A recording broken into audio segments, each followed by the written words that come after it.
This is advanced stuff. You guys are out there trying to do your muscle ups and you've ever ended up looking like the whole flying squirrel, missing your turnover?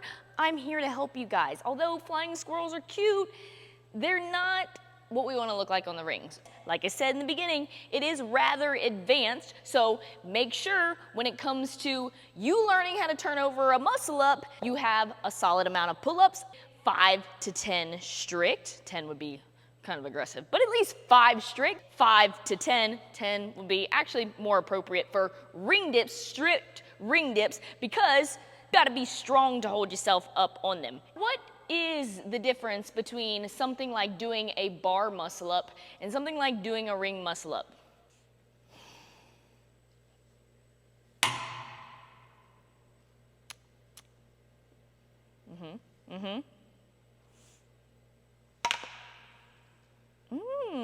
One piñata did not move, one piñata did move. So, this guy anymore.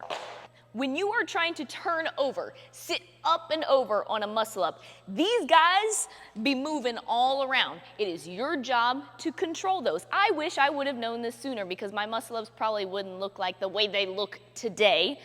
Still working on them. But you know what? The first step is acknowledging you have a problem. We need to build tension through the straps. We need to keep these rings in place where we want them to be as we're turning over.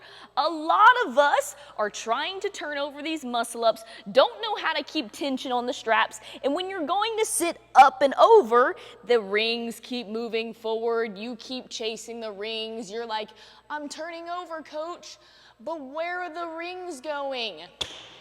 They are not where you need them to be because you don't have tension on these straps.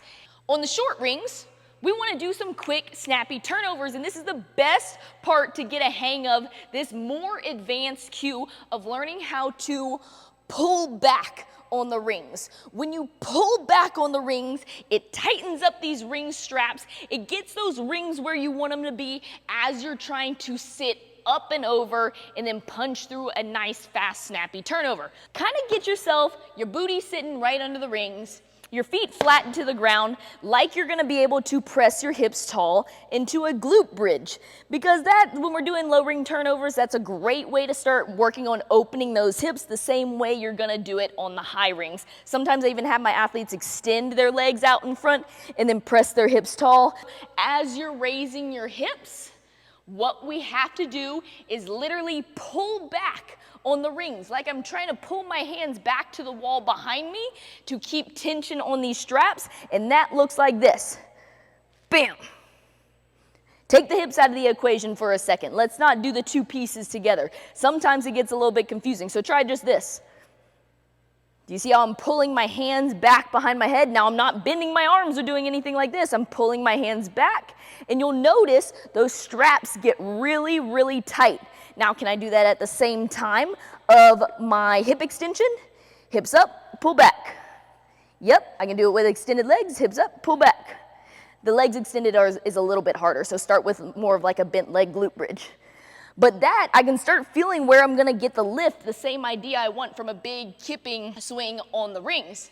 So, bad example, if I'm trying to do a ring muscle up turnover and I keep missing, will look like somewhat like this on the high rings.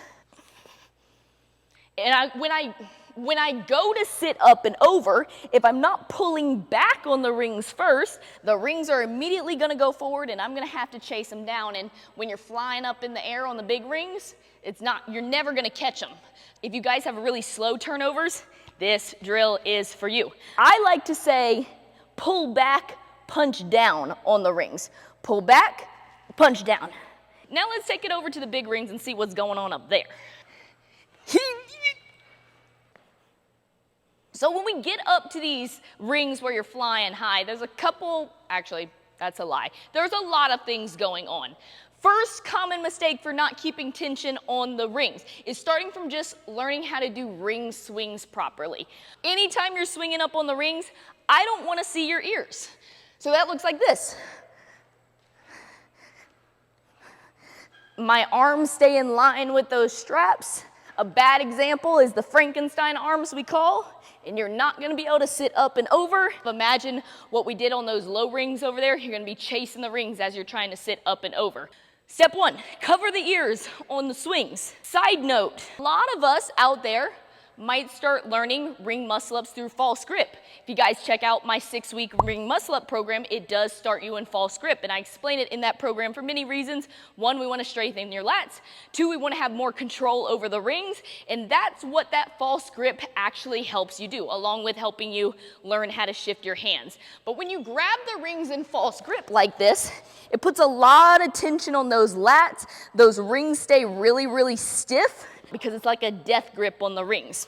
Eventually, we want to work our way out of that and get into a more neutral grip, but it becomes harder for us to keep tension. That's where covering your ears and then pulling back on those rings helps you get that tension for when you're sitting up and over.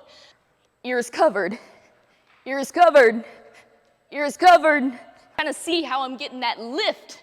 You'll see a brief moment where the rings go back as I'm sweeping my feet through. So when I go to sit up and over, they're behind me. I'll sit up and over and punch down, rather than me trying to sit up, not pulling back on the rings, and end up chasing those rings forward. That's where you get those missed flying squirrel turnovers. When I get really fatigued and the turnover starts becoming harder, I really think about pulling back on those rings, extending my hips, throwing my hips up to the ceiling, so when I'm super tired, I get every bit out of that momentum, and I hold every bit of tension on those straps, so the turnover feels really, really fast. Pull back, punch down. Pull the rings back, be aggressive to punch them down to the floor, so we can get some quick, snappy ring muscle ups, even when we get tired in some of our workouts. If you guys need extra help with ring muscle ups, like I said, I got a 6-week program on my website, part of $5 Fitness. No excuses, you can go check that out, get to work. Let me know if this helps you guys.